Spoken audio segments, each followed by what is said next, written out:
Welcome to CODJ. Now I will explain to you about how to make a simple floater of your fishing. This is a sandal jepit, and we can use it as a floater of our fishing tool, like this. I will cut like this.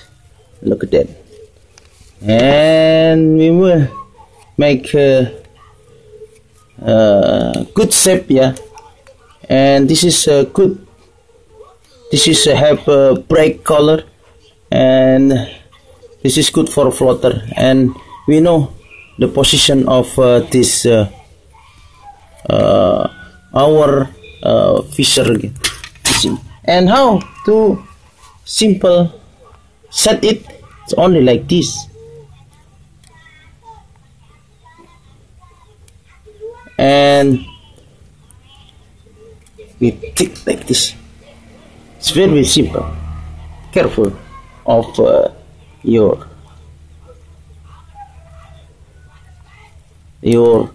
fisher, and wow, this is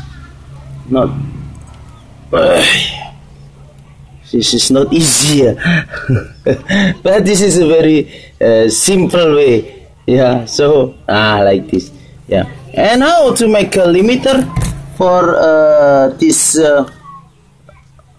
floater is very simple way.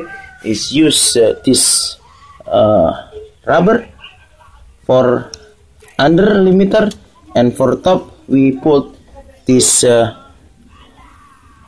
rubber too, like this, so we can set up,